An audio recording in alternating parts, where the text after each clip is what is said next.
प्रणाम सुंदर सा जी। हम प्रारंभ करने जा रहे हैं आज का मजल। आज का मजल है सानंद ग्रंथ प्रकरण 32 और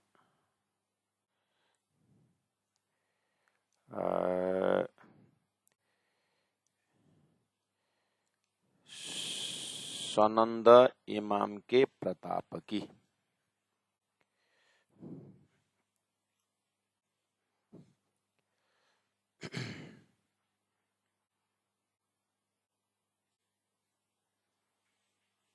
मेहदी मोहम्मद ढांपे ना रहे, जासों झूठ भी साँच होए। ऐसा खसम जोरावर, या से सुख पावे सब कोय, या से सुख पावे सब कोय। परमादरणीय सुंदर शाह जी सानंद ग्रंथ 31 प्रकरण का अंतिम चौपाई हमने उच्चारण किया कि मेहदी मोहम्मद ढांपे ना रहे। इमाम मेहदी श्री प्राणनाथ जी, मोहम्मद सदगुरु महाराज, मोहम्मद अरब में कुरान का खुदा का संदेश ले आने वाला सत्ता, तारतम अवतरण सत्ता और तारतम ज्ञान ले आने वाले ढांपे ना रहे। अब ये छुप के नहीं रहेंगे। अब जासों झूठ भी सांच है। इनके ज्ञान ऐसे हैं, इनके पास इल्म लुदनी है, इनके पास तारतम है।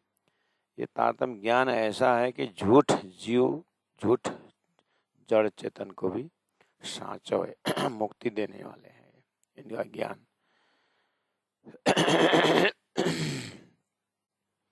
इसलिए छुप के रहने वाले में नहीं है। ऐसा खसम जोरावर परब्रह्म परमात्मा ये तारतम स्वरूप है और उनकी शक्ति ताकत ऐसी है कि या से इनके तारतम ज्ञान से सुख पावे सब कोई। सुख अखंड मुक्ति सब जीव सृष्टि सूर्य ब्रह्म सृष्टि बन जड़ पदार्थ पांच तत्व का देवता सभी स्टेज संचालन करने वाले, उसमें खेलने वाले और उस स्टेज को नाटक को देखने वाले दृष्टा दृश्य सब सुख पावे सब कोई। ऐसा ज्ञान का समय हुआ है। हम उस ज्ञान के शिक्षार्थी हैं, उस ज्ञान के हम विद्यार्थी हैं, उस ज्ञान के हम श्रोता हैं, उस ज्ञान को हम चिंतन मनन करने वाले जमात हैं जो सुंदर साथ हैं। तो उसी भाव और श्रद्धा के साथ उजाला में बैठ करके हम तारतम ज्ञान को श्रवण करें। सानंद इमाम के प्रताप की सानंद ग्रंथ है, इसलिए इमाम यानी महामति प्राणनाथ जी के प्रताप का विषय, उनकी शक्ति, उनकी महिमा की। तो प्यारे सुंदर साथ जी हमें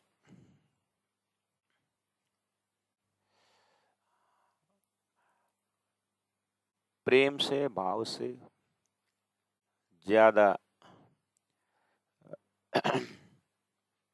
दिमाग न लगाते हुए, दिमाग न लगाने सेंस जो कल्प्रिट दिमाग है ना उसको न लगाते हुए हम सीधी सीधी बात बोले कि महिमा महामति प्राणनाथ जी की प्रताप। ठीक है, तो अब ध्यान में चले जाइए, अब चिंतन में चले जाइए। शांत चित्त से, जैसे आप श्रीमद् भागवत ग्रंथ को उठाइए, उठाया, श्रीमद् भागवत के ऊपर आप चिंतन करें। उस ग्रंथ का मूल मकसद है भगवान श्री कृष्ण की महिमा। वेदव्यास जी ने स्पेशल उन कृष्ण नाम की महिमा, कृष्ण लीला की महिमा, उनके प्रेम की महिमा, उनके स्वरूप की महिमा, उनकी शक्ति की महिमा न गाने से उनको दुखी थे। नारद जी के उपदेश से, आशीर्वाद से जब उन्होंने कृष्ण की महिमा श्रीमद् भागवत में गाई तो उनको शांति मिली। ऐसे ही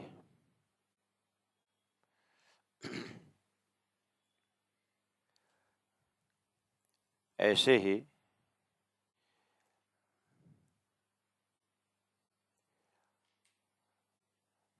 सभी ग्रंथों को अपनी अपनी महिमा है।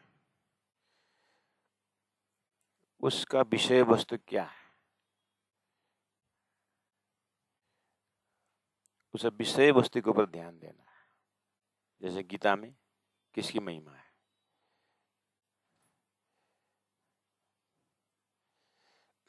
गीता में किसकी महिमा है? ज्ञान की महिमा है और ब्रह्म शक्ति की महिमा है। ऐसे कुरान में इमाम की महिमा है। शरीयत भी है, शरीयत तरीकत है, और जहाँ हकीकत का मजल है, ज्ञान का मजल है, उन्होंने भविष्यवाणी की महिमा है। कुरान का सार खींचने की बात कर रहे हैं। और उनकी जो भविष्यवाणी, जैसे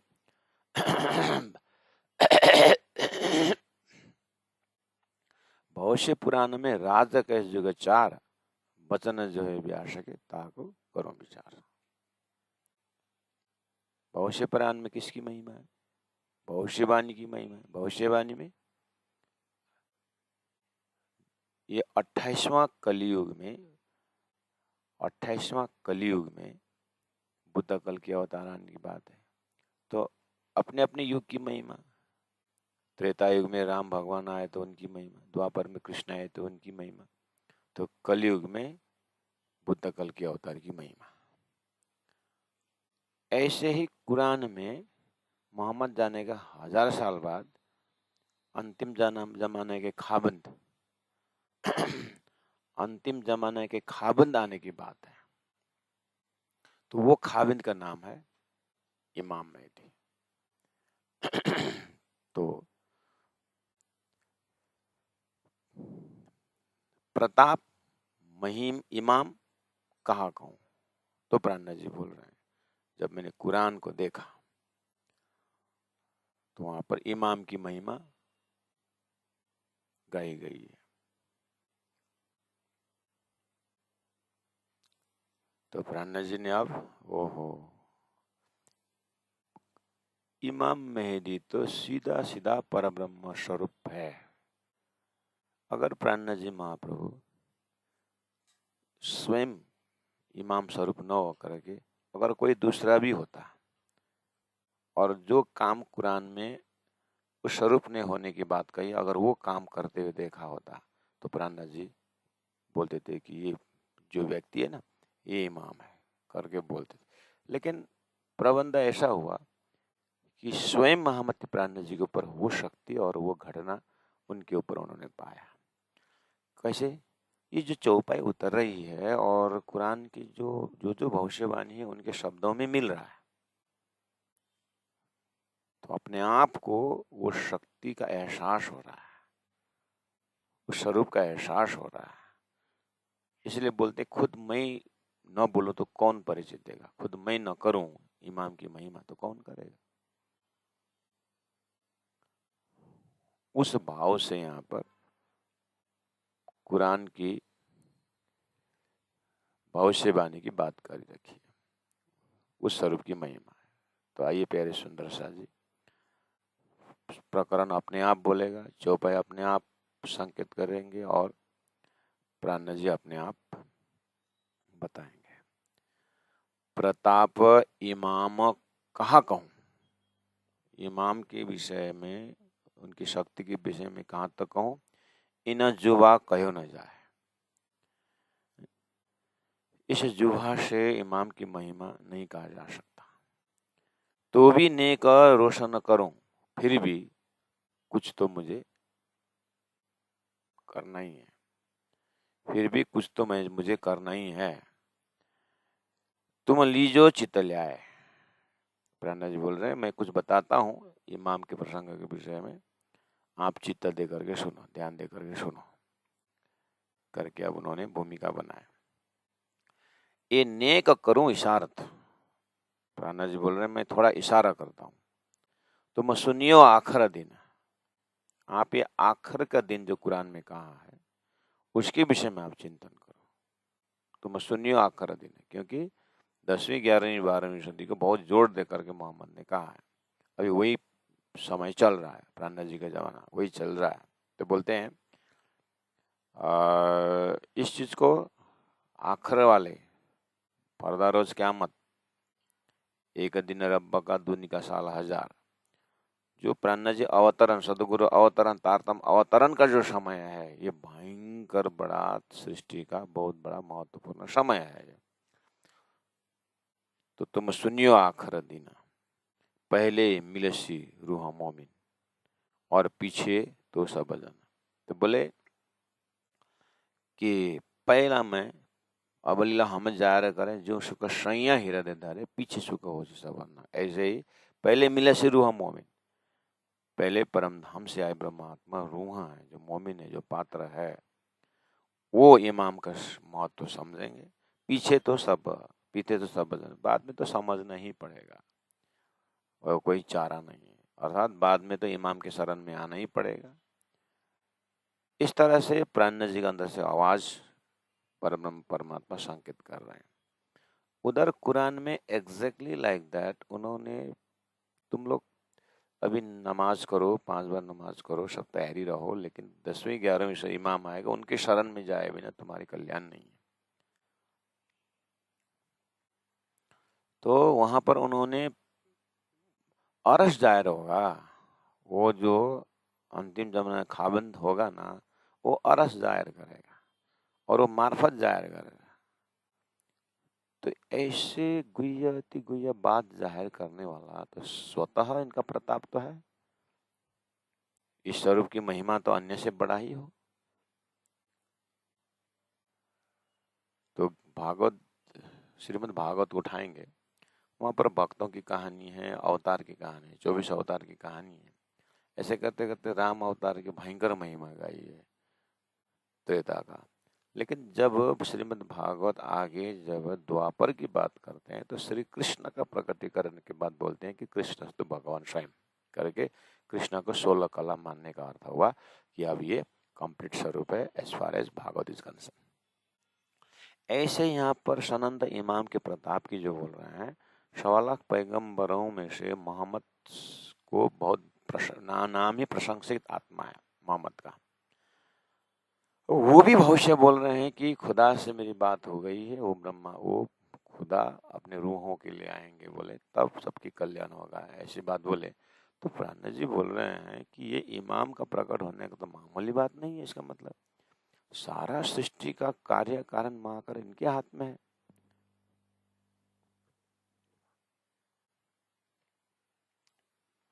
तो ये स्वरूप तो मामूली नहीं है, इसलिए ये नेक करो इशारत है। मैं यहाँ इशारा से बताता हूँ कि वो इमाम कौन है। तुम सुनियो आखिर दिन। इस तरह से प्राणा जी अपने जमाने के लोगों को भविष्यवाणी की बात कर रहे हैं। लेकिन यही ज्ञान को पूरा 1000 पहले ले जाओगे आप, 1000 पहले चले जाओ तो मोहम्मद का जमाना आ जाता है। मोहम्मद ने अपने जमाने में क्या बोला, इमाम जो जाहिर होगा ना, उसकी प्रताप, उसकी शक्ति तो महान होगा, कोई नहीं उनसे उनको जीत सकेगा। उनका ज्ञान ऐसा रहेगा तो साक्षात परब्रह्म परमात्मा अरस अजीम रहेंगे। तो मोहम्मद ने कहा नेक को इशारत। मैं अपने आयत के माध्यम से थोड़ा सा इशारा करता हूँ, तुम सुनियो आखिर दिन। तुम मेरे जाने का 1000 साल बाद क्या होगा उसके विषय में सुनो।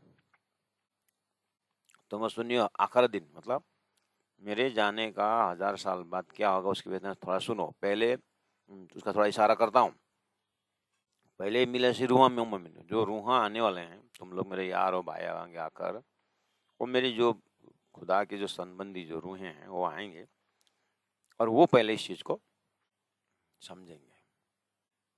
जो मैं इशारा कर रहा हूँ ना इमाम के विषय में, वो रूहां समझेंगे जो आएंगे। तो उन्होंने तत्कालीन लोगों ने पूछा गुइया बैठक में, आप भविष्य में आने रूहां रूहां बोलते हो, क्या वो रूहां हम नहीं है? नहीं नहीं, तुम लोग यार हो, भाई आएंगे आकर, वो तो आने वाले हैं। वो आने वाले, पहला वो मेरी संकेत की भाषा वो समझेंगे। जैसे मैंने लिखा हूँ हकीकत के मजल में, उम्मत ने गुनाह किया है, जुल्फ़िकार खुदा जो है ना, तो मेरी भाषा वो समझेंगे जो आने वाले हैं। इसलिए पहले मिले से रूह मोमिन, पीछे तो सब जना। मोहम्मद ने बोला बाद में तो सब उसको इमाम को पहचानना ही पड़ेगा, और महाप्रलय तक तो इनको उठना भी पड़ेगा। इस तरह से मोहम्मद ने भविष्य बोला, तो प्राणनाथ जी भविष्य बोल रहे हैं। फिर भविष्य इन द सेंस तारतम सानंद ग्रंथ है। ये है 1726 37 की बात है। अब प्राणनाथ जी देख रहे हैं, आहा, इमाम का कंप्लीट स्वरूप तो संकेत हो रहा है। इसलिए इसका अंतिम चौपाई में, इसी प्रकरण का अंतिम चौपाई में आप देखोगे 46 में, इमाम नूर है अति बड़ो परसोस अब कहियो न जाए। वो अभी नहीं कहा जा सकता। मेला होशी जब मोमिन होगा तब देवंगी निके बताए। तो प्राणनाथ जी भी भविष्य बोल रहे हैं। मोहम्मद ने 1000 साल बाद का भविष्य बोला था। प्राणनाथ जी 1736 में भविष्य बोल रहे हैं। मेला होशी जब मोमिन हो, जब मोमिन इकट्ठा होंगे। तो कब के लिए भविष्य ये? जब पन्ना पहुंचे तो 10 साल वहां रहे, 10-11 साल वहां पर मेला होशी, मूल मिलावा का ज्ञान जायर होशी। कौन? खिलावत, परिक्रमा, सागर, श्रृंगार, सिंधी, इन ग्रंथों को मार्फत जो ग्रंथ उतरा ना, वो महाकारण का ग्रंथ है। तो उन्होंने भी 1736 में संकेत कर दिया। इमाम का प्रताप अभी तक नहीं देखे हो तुमने, देखोगे। अब जितना देखे वो तो इमाम का ऐसा व्यवस्था बनने लगा है। तो इमाम सही में जाहिर होने का तो समय आ रहा है, उनका प्रताप को तो मैं तो देख रहा हूँ। तो वो है इमाम का प्रताप है, यानी महामती प्राणनाथ जी का स्पेशल प्रताप शक्ति है। परमधाम साक्षात्कार करके उनका वर्णन, उनका विषय वस्तु भाव सब जो है, ये 4-5 ग्रंथों में रखना वास्तव में महामती प्राणनाथ जी का खासियत परिचय है। अभी तक वो संकेत दे के आ रहे हैं। अर्थात ये परमधाम की बात है तो सदगुरु से ही शुरू हुई है, लेकिन ग्रंथ में अवतरण होने का जो है ये बाकी है। इसलिए राजी महाराज अपने हृदय से बोल रहे हैं, अभी समय नहीं हुआ है, तुम लोग धाम की बातें करो ना, सब करते रहो, लेकिन ग्रंथ के रूप में आने के लिए टाइम है। मैं जब ब्रह्मात्मा थोड़ा इकट्ठा हो जाएंगे तो फिर मैं ध्यान चिंतन करा के फिर शुरू करूंगा, ऐसा भाव। सदगुरु महाराज ने अपने जमाने में ही श्रीमद् भागवत का रहस्य खोल के रास की बातें करते थे, अखंड रास रमाते थे। चौपाई में तो 1715 में उतरी रास किताब। सतगुरु महाराज गुरु शब्दों का महिमा बताते थे। तो महामती प्राणनाथ जी मुखारबिंद से प्रकाश प्रताप में फिर आया। तो इसी तरह तो राज जी ने सदगुरु से कहलाया कि मैं, उन्होंने रही बाई की खोजी बाई को रही बाई की वासना करके उन्होंने परखा। वो मुस्लिम लेडी थी और विधवा भी थी। ये भी सदगुरु महाराज के अंदर से राज जी महाराज ने संकेत किया है। बस उसका लॉन्ग चैप्टर है ये सानंद खुलासा क़यामत। ये ग्रंथ जो है ना, उसी का विस्तार है। अर्थात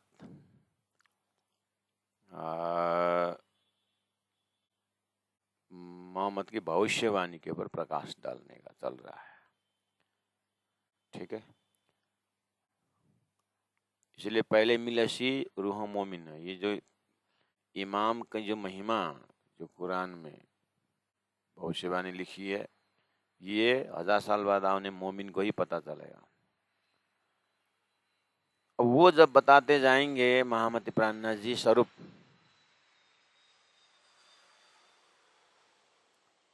महामती प्राणनाथ जी का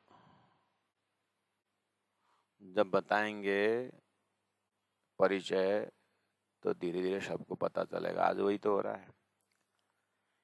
इस तरह से शरत सोई जो आगे करी, ये नेक करूं इशारत तुम सुनियो आखिर दिन, पहले मिले से रूह मोमिन पीछे तो सब जन। ये वाली भाव जो है मोहम्मद के जमाने के भविष्यवाणी। तो 3 नंबर समय में कहा ये शरत, ये वादा, सोई जो आगे करी, पहले 1000 साल पहले कर दिया था।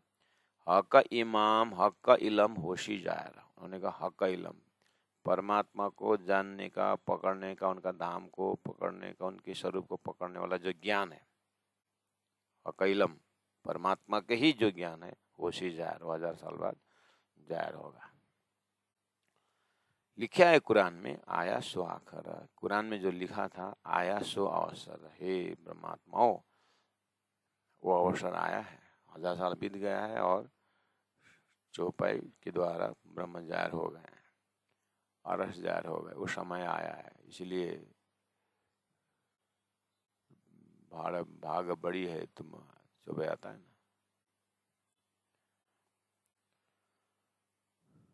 शब्द गुज्ज पुकारहीं सब में चराचर, सो सारे कदमों तले जब आए इमाम आखर।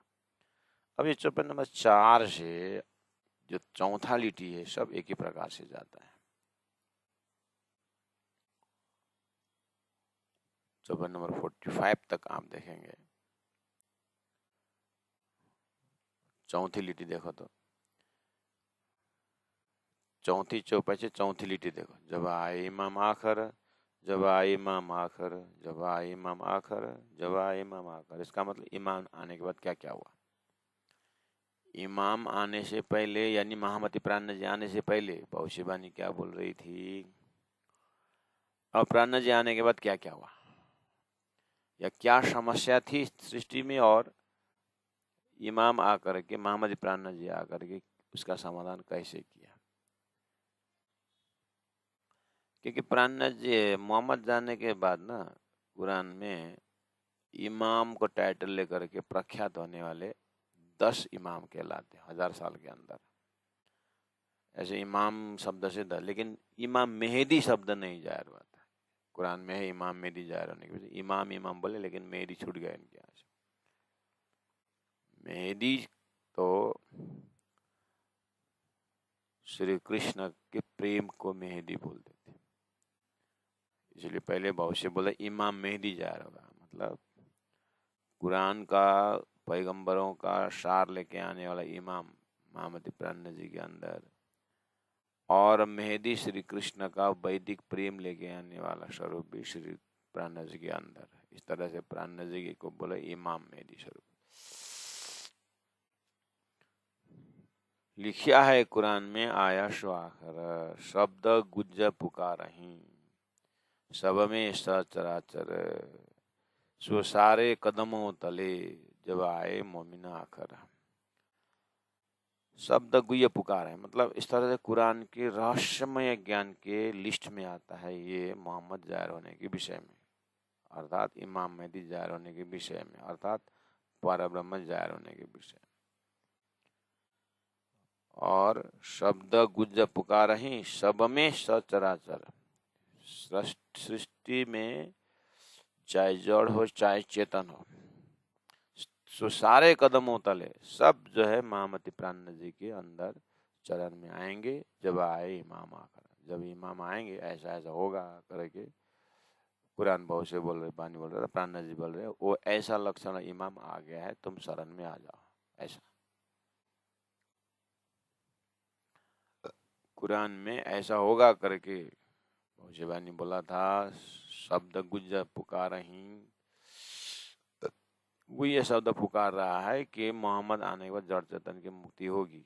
मोहम्मद में आखिरी मोहम्मद मतलब महामति प्राण जी मतलब इलम लुदैनी मतलब तारतम पुकारहि। सब में सचराचर, सब चर चराचर को सारे कदमों तले सब महामति प्राण शरण में आएंगे जब आए इमाम आखिर, ऐसा बोला था, हो रहा है। बोलो खेल पाया इब्तदाए से आप असल बका घर, सब सुध हुई प्रतापते।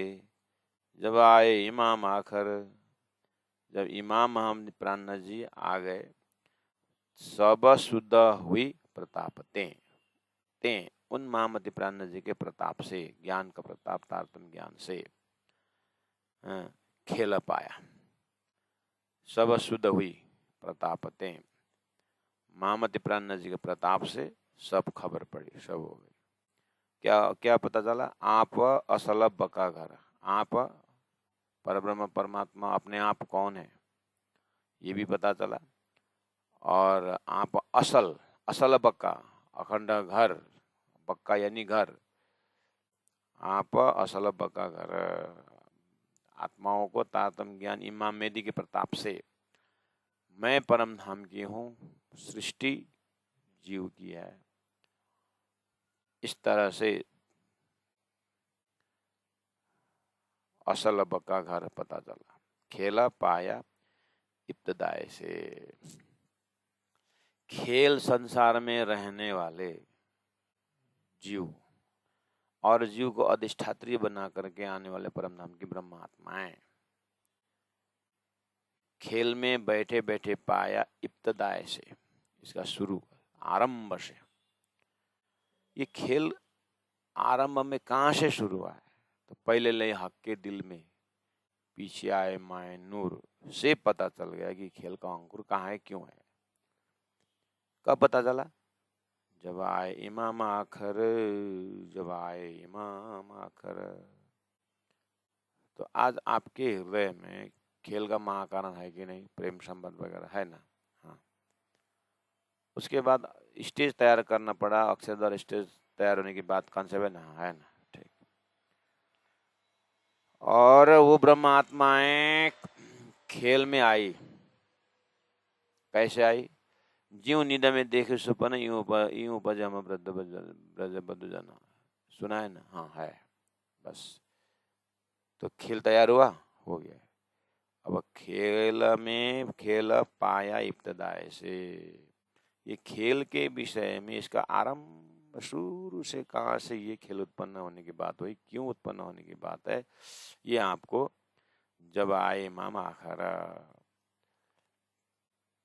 प्यारे सुंदर सा, जैसे मैं चौपाई का लिटी का अर्थ कर रहा हूँ, ये ना इसीलिए बीतक शुरू, ये तारतम्य शुरू करने से सबसे पहला विराट का ज्ञान दिया जाता है। सदगुरु महाराज को राजजी महाराज ने वही पहला ये सारा खेल का नजारा करते करते परमधाम, या तो परमधाम होते हुए खेल की बात की है, मतलब विराट दिखाए।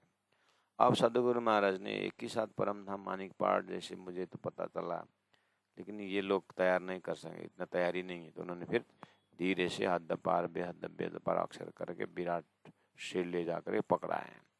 तो आज भी गुरुजनों सीधा सरोज साहिब की चौपाई नहीं करते है ना। पहला विराट, विराट द्वारा लक्ष्य तय, उसके बाद चर्चनी, उसके बाद बीतक साय, फिर तारतम बानी। तो इसीलिए आप तो अब तारतम बानी के हैं, अब तो तारतम बानी में भी सानंद ग्रंथ के, इसलिए यहाँ पर डिटेल में नहीं कहा जाएगा। खेला पाया इब्तदाय से, जैसे खिलावत ग्रंथ में ऐसा खेल दिखाया मांगलिया हम, मांगलिया है हम, अब कैसे अर्ज करूं कहोगे मांग्या तुम। अब कैसे अर्ज करूं, क्योंकि आप बोलोगे तुमने मांगा हुआ हमने दिया है, यही बोलोगे। इसका मतलब ऐसा खेल दिखाया महामति प्राणनाथ जी को, यह ज्ञान है, खेल का ऐसा है। इसी तरह यहाँ पर डिटेल में व्याख्या तो जैसे खेल पाए इब्तदाय से आप असल अपना घर बोलते हुए पाताल से परमधाम पहुंचना पड़ेगा, जो कोर्स पहले हो चुका है।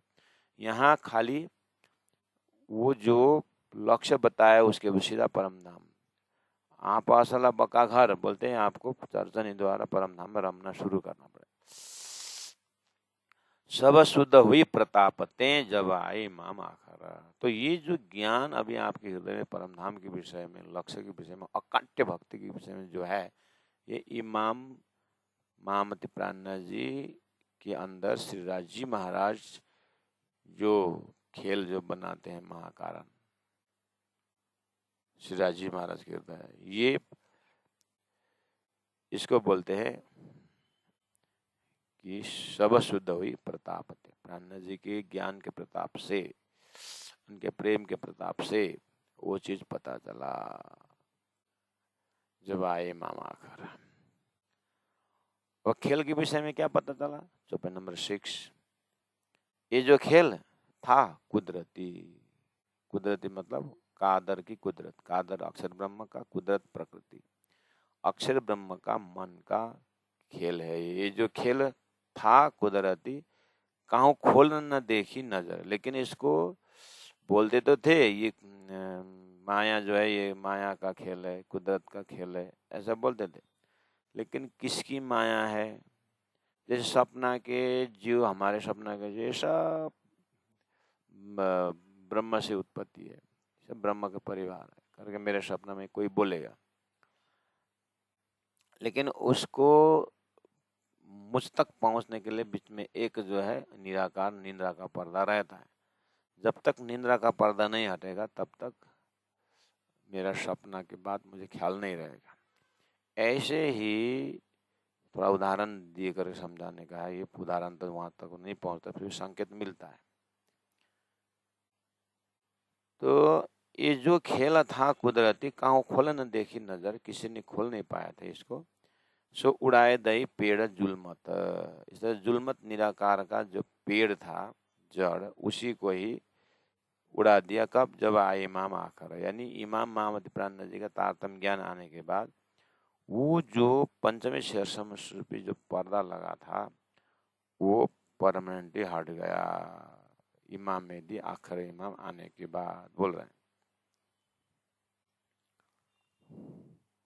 ये जो खेल था कुदरती, कहाँ खोल न देखी नजर, ये किसी ने भी खोल नहीं पाया था कि संसार का उत्पत्ति क्यों हुआ, कहाँ से हुआ और ये कब तक रहेगा। ये सारी बात पर्दा के पीछे था, अज्ञान में था। लेकिन जब आए इमाम आखिर, जो आखिरी इमाम मोहम्मद जो भविष्य बोल रहे हैं जिनके विषय में, वो आकर के सब शुद्ध हुई प्रताप, उनके प्रताप से सब खबर हो गए।